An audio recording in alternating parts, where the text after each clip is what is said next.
podcast episode is brought to you by Alpha Affiliates. Alpha Affiliates are an industry-leading iGaming advertiser with a portfolio of 13 diverse and unique brands for affiliates to promote. Since its launch in 2012, Alpha Affiliates has continued to expand into new markets, working with over 15,000 affiliate partners across 38 countries worldwide. Alpha Affiliates is on a mission to become a world-leading affiliate program. Join their affiliate program and earn up to 50% revenue share commission today. Turn your marketing expertise into profit at alpha-affiliates.com.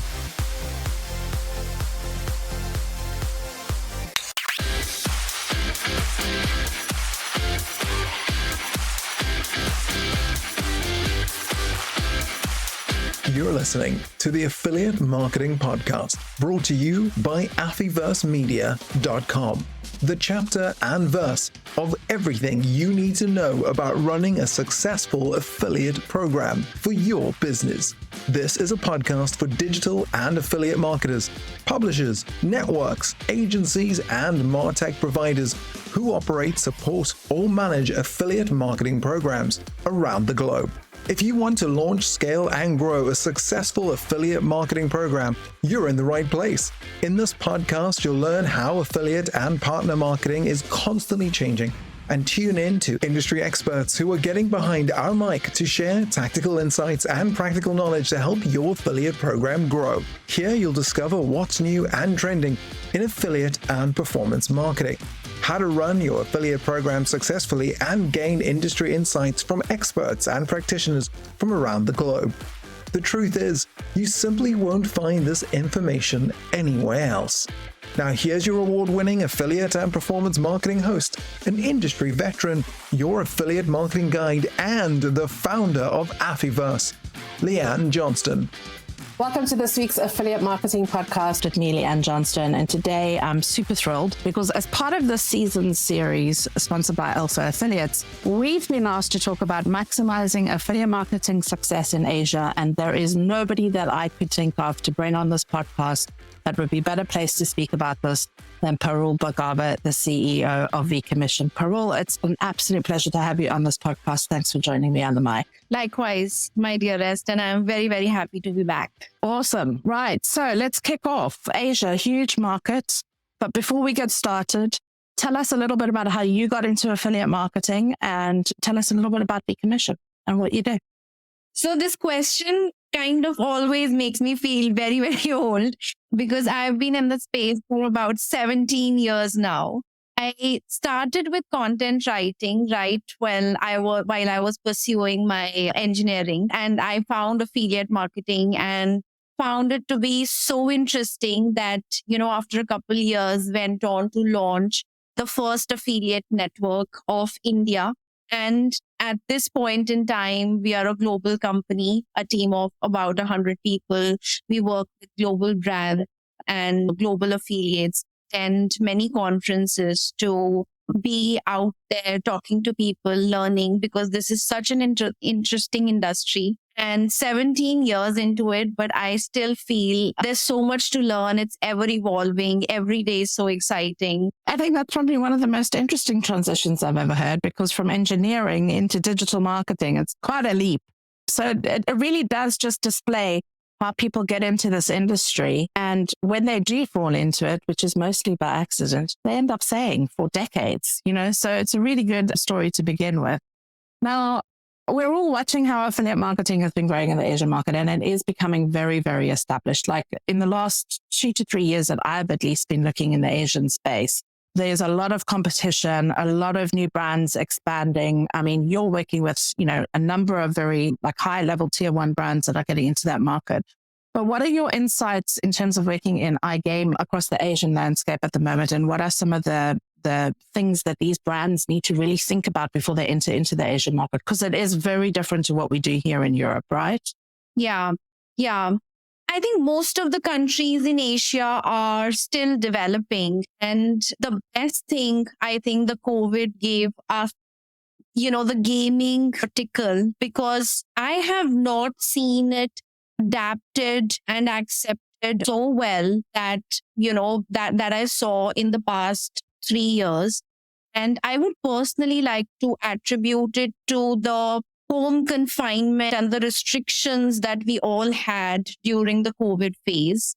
And I think many brands also, many gaming companies also opened their boundaries during this time, because this space in Asia is becoming very interesting, partly because of the population, the size, of people in several countries in Asia, and also the mobile first adaptation of gadgets, because in many places there's not a natural transition of electronic media and countries are now mobile first. So I think that's very, very interesting to see.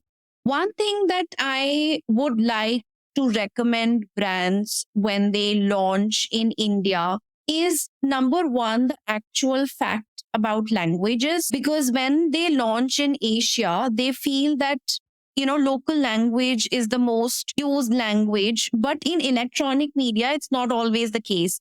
Like in India, brands come to us and talk to us, and they think that everything needs to be in Hindi or in vernacular languages. But India is probably the second largest English speaking country in the world, and most of the content consumed online is in English. So it's okay for them to continue with the same language, and there's no need to change a lot of things there and spend a lot of time and energy there. And the second thing that I really recommend is, where they really need to go local, is the currency aspect of it. So things need to be localized for currency, but language localization is not always necessary. Okay, now that's a really key point, because you're the first person that I've spoken to that's ever said that. Most people that I speak to in any industry, whether it's iGaming, e-commerce, whatever, they're always saying, oh, localized languages is what actually helps you to transition into global markets. So it's very interesting that you're saying that. And do you think that that's because the younger generation is more connected, like to outside of Asia, like they travel a lot, the whole culture has actually had a bit of a shift in terms of accessibility? I think that's the word that I want to say. So do you think that's played an impact in terms of why brands can now launch in English in India and it wouldn't actually necessarily affect their conversion rate? Yes, absolutely. I think because in the gaming industry, there's not a lot of content that is to be consumed. There are shapes and numbers and, mascots that people have to be accustomed to. So their localization is not really mandatory. But if it was a news site or if it was a content site, I would definitely recommend vernacular languages and localization in terms of languages. But particularly for gaming industry, it's not really necessary. And I would not really say that there is a lot of accessibility to things, but I would just say that there is very limited English that you need. And any which ways, when someone is operating an electronic media and is, proficient enough to search for a game or look for a game, they can actually also play that game. And it's all the numbers and, transitions and UI effects and images that they really need to be accustomed with. Yeah. And what are some of the successful brands doing over there right now that you're seeing, just from your peripheral view of the market? Like, what are you seeing that's really working in the gaming industry? And what have you seen that hasn't really worked, just so people can learn from those experiences? Because obviously you're local to the marketplace. You see all the billboards, you see all the adverts and, the peripheral advertising that happens over there. So what have you got any examples of, brands that you've seen over there that have really nailed it in terms of getting it right? Not that I want you to pick any one, but there must be one or two that kind of stick out in your brain. So because of the, gray area that we are in India, I would really like to stay away from taking names, but I'll just give you some interesting things that I've noticed. Casual gaming is not a very big industry in India right now, but real money gaming is really picking up. There are certain categories of real money gaming, like fantasy sports, like Rummy. And that has all become, like, fantasy sports has become legalized in only a past few years. It was not always there. But so that's very, very interesting. And it's a very huge industry already. And interestingly, though casino and betting is not really legal in India, but we see a lot of brands entering into the market. We see a lot of brands interested in the market because India by history is a country of games and bettings, and we speculate about the games that were there in the ancient times. They involved a lot of money, and now the regulations are coming in place of what is legal, what is not, which is great because it's also opening the boundaries even for real money gaming, and a lot of things are getting legalized as well, so that it's a very, very interesting space right now. And on the e-commerce side, because I mean, this podcast talks to everybody in the whole industry. It doesn't matter what vertical you're in. But on the e-commerce side, are you seeing bigger brands from Europe like move into the space, or are you seeing more local brands actually come up grassroots level and get into the online space? Because I had a really interesting conversation with somebody in the industry yesterday, and it's kind of fresh in my mind, so I want to bring it up with you. But they were saying, the affiliate marketing industry is, pegged to become $17 billion by 2024. I think that's the stat that's being thrown out there. But the digital marketing industry, so that's paid media, lead gen, like everything that's happening, email marketing, is $600 billion. So it kind of beggars belief that the affiliate channel is still so small, because more and more different types of partners are coming into the space. And it's making me wonder, like, where are these big brands and why are they not investing in emerging markets like India? So are you seeing bigger brands coming into your space now? So I think it's interesting to see that the bigger brands that are entering the space are going the acquisition model rather than a launch model, apart from a few like, let's say, Amazon, of course. But the brick and mortar brands that are entering in the Indian market are doing it either through partnerships or acquisitions. But interestingly, in the past, 3 years, we are seeing a lot of emerging brands. There's a whole new category that has been termed as D2C, direct to consumers, which is actually a synonym for, a brand setting up their shop and trying to build a brand, or even a brand that is a brick and mortar brand, but they are trying to build their online presence all over again. Marketplaces are kind of taking back seat, and brands are now wanting to evolve out of marketplace ratings and marketplace competition and have their standalone shops, online shops, where they can project their brand out to the masses. So that's very, very interesting to see. And the categories that are emerging are so diverse in nature and so interesting that probably what we saw in the US 5-7 years back is what we are seeing in India now. And this year, 2024, for We Commission, this is going to be a big focus on how we can replicate the affiliate marketing strategies that brands and affiliates used in the US and bring them to India to see if we can increase that affiliate marketing pie for the marketing spends that you were talking about, and see how effectively we can use affiliate marketing to contribute to these D2C brands growth. Yeah, I think that's amazing. I think that the fact that you're already recognizing that there's a trend there, which is exactly why I wanted to bring you on this podcast, because you know that marketplace so well.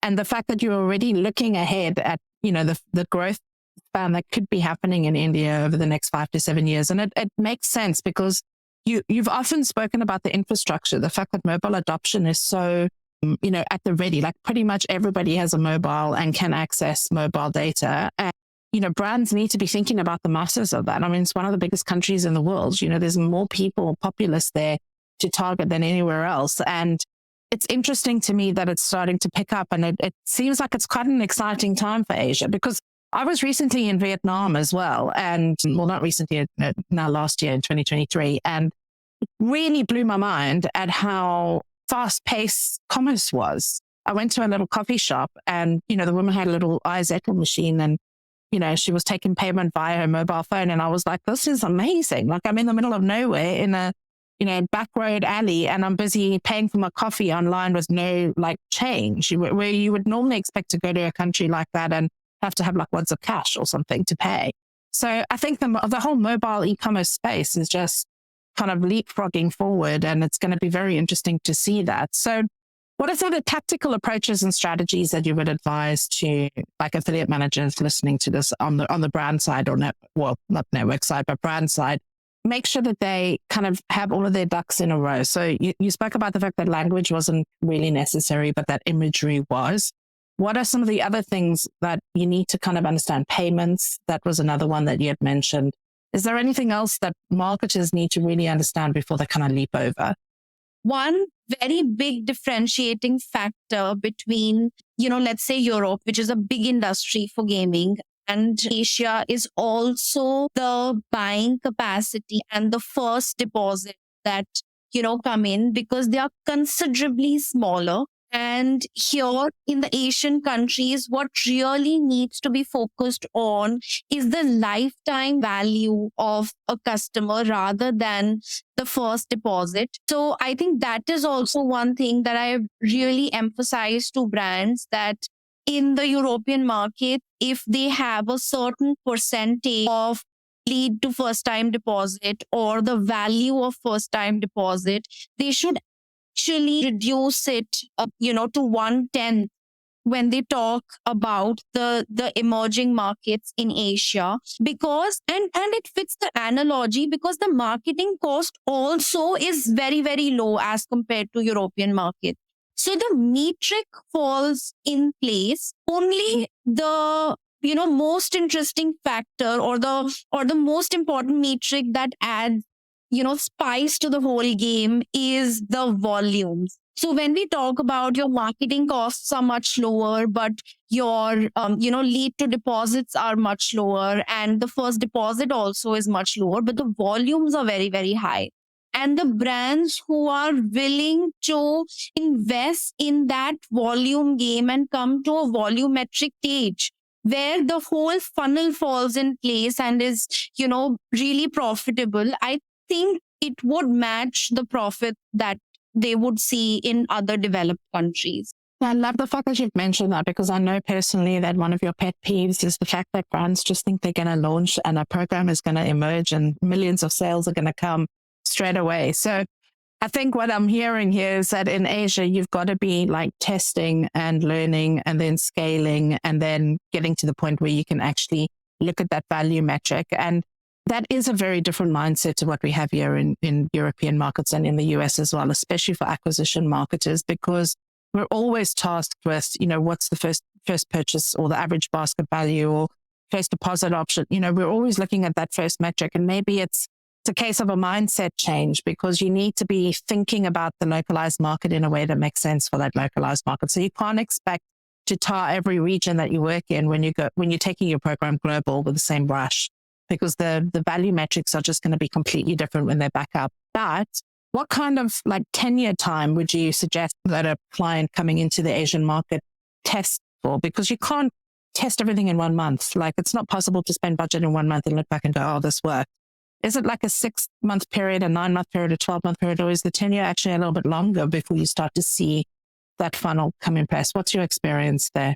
I would recommend a 1-year tenure of testing broken down into 4 quarters, where for each quarter, you don't change anything. You don't disrupt the marketing program. So for example, you've decided on a payout, you've decided on a conversion flow. Test that out for 3 months before bringing in a change, and test that change out for another 3 months before bringing on a change, and evolve your affiliate program, with a stable metric. What we mostly see as brands come, they launch, and then within a month, they panic, they change the whole metric, they change the whole funnel, and then another month, another strategy. And it doesn't let the affiliates media stabilize at all. And in fact, it kind of leads to more fraud than any good to the brand. And then they either blame the market, or they blame the partner, or they blame the channel as a whole, but not understand that if the program is so volatile and so fast change, affiliates cannot really bring value to the table. Yeah. And what are some of the things that affiliates really want from brands in the Asian markets? Because, I mean, money talks here in Europe. Is it the same in Asia? Like, is it the highest payouts that actually bring the quality partners to you? Or is it more about service and, like relationship led and partnership management? Because there's still an educational element that's happening with publishers over there. I would say it's a mix of payout and relationship. There's a lot of media that, we can try, which includes Google, email, SMS marketing as well. But every media, like in any part of the world, comes for a cost. And if we say that we are looking for the lowest cost and highest quality, that never happens, right? Well, it's good, fast, and cheap, I think. You can only ever have two. Yeah. Yeah. So I think that's something that is also often misunderstood, that because, this is an emerging market, the lead should come cheaper. So you'll only pay as much, but we want this percentage of FTDs and we want this value of FTDs. It's very hard to meet such hard metrics when initially for the first 3 months, 6 months, we should be open to try and experiment and build a funnel and see how a new market is reacting to the website. Yeah, 100% agree. And I mean, that's just good marketing practice. It's not rocket science. It's actually just, sometimes we don't have the patience to actually see a campaign through. And that's kind of where we start tinkering with things, because we can, but it's not always the best thing to do, especially in a market that's this broad and this big. So I love that. I think that's really good sage advice. You mentioned that in-person relationships are important for publishers as well, but what strategies can marketers use to foster these relationships? Because obviously if you're coming from outside of the Asian market, you don't really have the local nuances of cultural connections. And I really want to say that that's one of the reasons why you work with a network like We Commission, is to actually fast track that relationship building success. So talk to us a little bit about how your team actually gets into the kind of like nuts and bolts of building relationships with affiliate partners. What makes you special, I guess, is the question I want to say. So, to be honest, I think we are a company that's very, very approachable and at all levels. I feel that adds a lot of value and helps us build relationships, because it's not just one account manager that you are talking to. We at founder level, Tarang and I, we personally attend conferences to meet affiliates and advertisers. We want to put a face to the company, and we don't want any of our clients to feel helpless that just because one account manager at one point in time, due to whatever reasons, was not able to help them, means We Commission cannot work with them. So we really like to put, a lot of effort in our relationships, because at the end of the day, we accept and acknowledge that we get a service fee. We actually work on a network commission. And that network commission is to bridge advertisers and affiliates and bring them together on one platform. So I think the most important thing that has worked for us is approachability. If we have 5 levels of hierarchy within our company, we try to still keep the doors open and not restrict. You won't believe, last year I started an experiment where with each active affiliate, we have an IM group, either on WhatsApp or Skype or Telegram. And I am myself present in all of them. And I like to monitor what is going wrong, where can we help, what can we pitch, so that we are able to keep that relationship alive. And we understand that every relationship will not always be growing. It will have its own phase. To create a channel where we are approachable, it's not a one-side communication. It's a two-way communication channel for everyone. And everyone in our company, according to their knowledge level, can add value to that discussion is, the intention behind it. And so far, I feel that's very, very nice, because I see that the two-way channel is open, and it's not just one way, that if the partner has a grievance, they are constantly trying to reach someone without a response, which is a very bad situation to be in. So absolutely avoid that. or to be in a situation where we are constantly trying to, get in touch with the partner with no response. So we try to bridge the gap, bring everyone together. And yeah, I think relationships is one way, one reason. Second would be, in my opinion, I think we are very, very value driven. So if there are any malpractices that, are happening in the industry, any controversial methods that are being used, we want to be the, trendsetter by saying that, we can make a business out of it even without indulging in such a thing. So I think these two things I would attribute to whatever we have reached so far too, but obviously very, very long way to go. No, I love it. I love the fact that you've clearly outlined a couple of key things for people listening. And I'm going to just kind of make it obvious, because if you didn't read between the lines, the first thing that Parul's saying is if you are coming into Asia, you need to be building personable relationships. The second thing she's saying is that most affiliates in Asia are either on Skype or Telegram. So make sure that your accounts have got Telegram or Skype.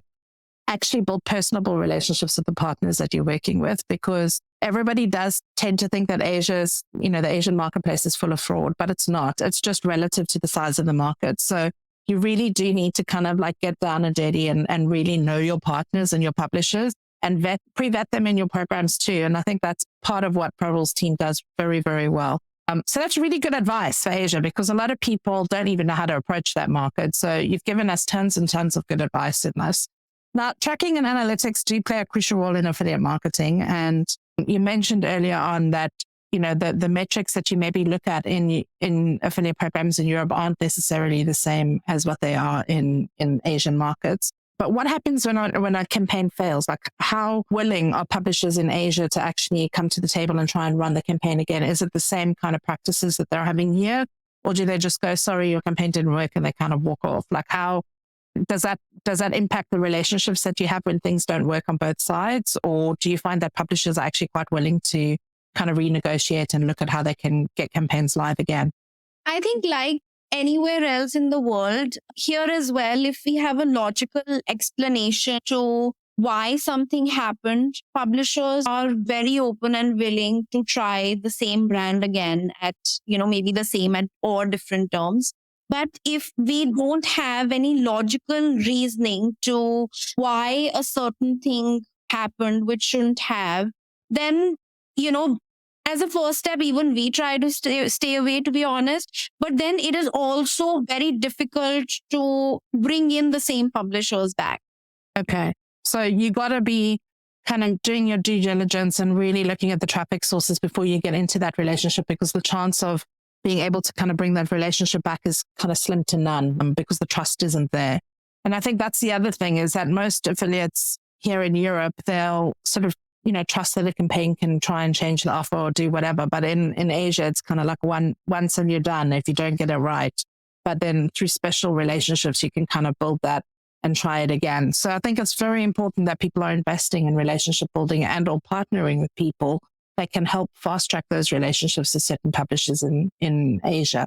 In your experience, what are some of the common mistakes that affiliate managers make?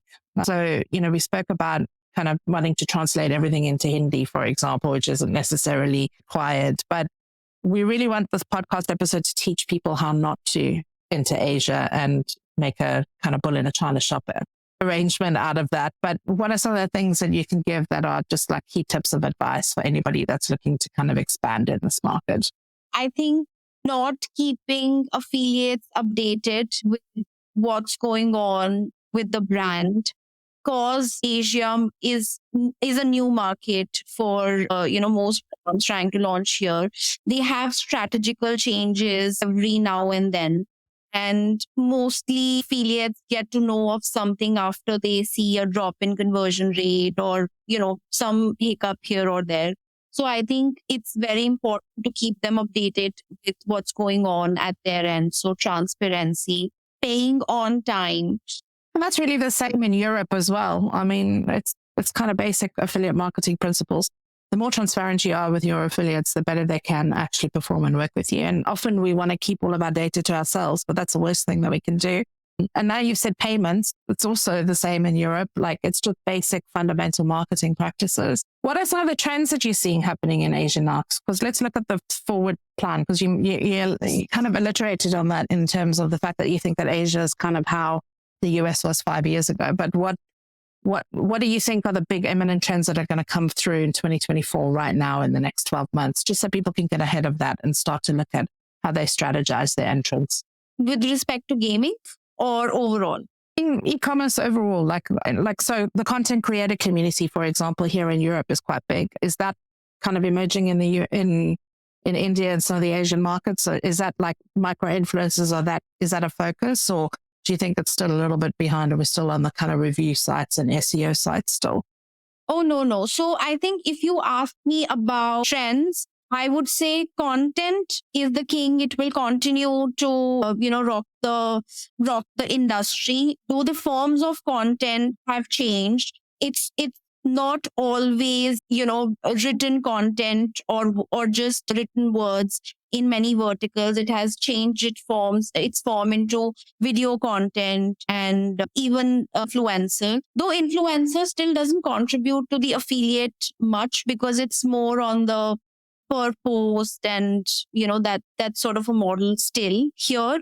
But I think content will continue to remain very, very big. The forms of it may evolve, but content. I see India COD e-com as a very big vertical, like it is in Europe.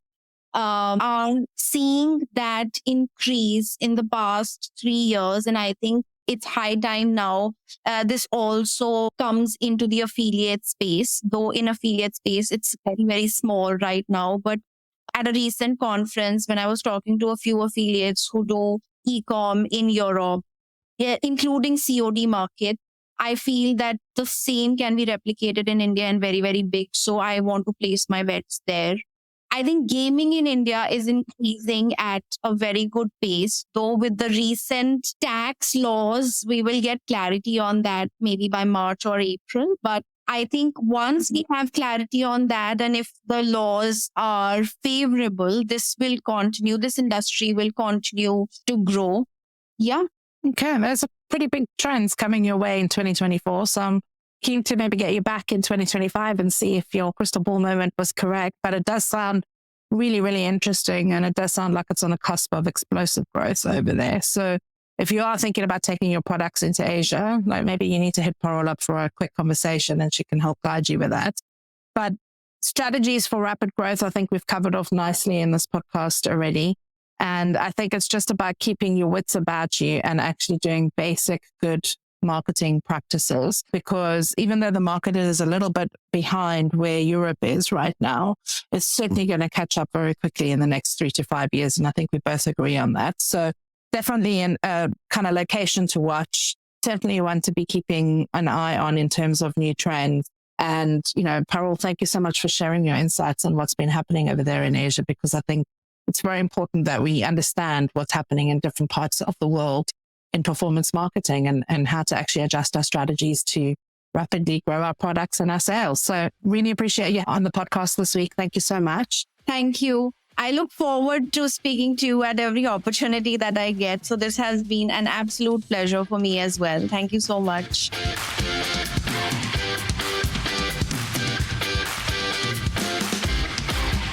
Want to amplify your affiliate program performance? The Amplify Summit is the only affiliate marketing event you need to attend to stay ahead of affiliate trends in 2024. You'll get no sales pitches, just honest advice and answers from industry experts to the questions that you have about affiliate program marketing. Get ready to save the date in your diary as we bring you the biggest and best Amplify Summit yet. Taking place on the 19th and 20th of March 2024, we'll be giving you the inside scoop on how to amplify your affiliate program and partner performance. Plus, book an on-demand ticket for £49 and you'll gain exclusive access to masterclasses, personal group coaching sessions, and all-important Ask Me Anything sessions with real live industry experts who will show and tell you how to implement new tactics that drive consistent results. Get your ticket to join us at Amplify now. Visit affiversemedia.com and click the button marked Amplify Summit to register.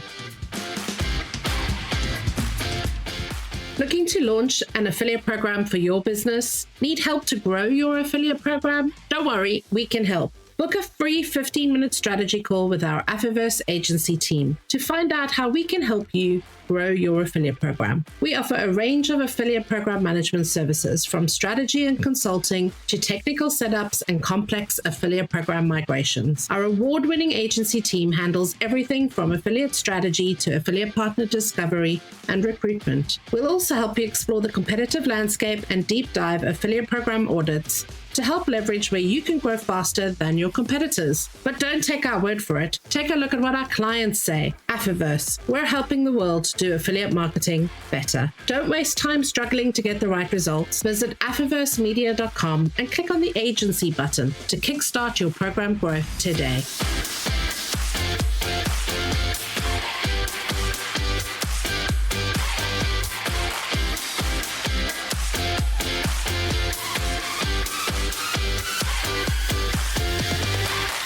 That's a wrap for this week's Affiliate Marketing Podcast. If you're loving what we're putting down, why not head over to Apple iTunes and give us a 5-star review? Make sure to subscribe to our podcast and our YouTube channel so you never miss another insightful episode or one of our free webinars ever again. Tune in next week for more digital affiliate marketing insights, trends, tips, and content to keep your affiliate and performance marketing fresh and your partners driving consistent sales.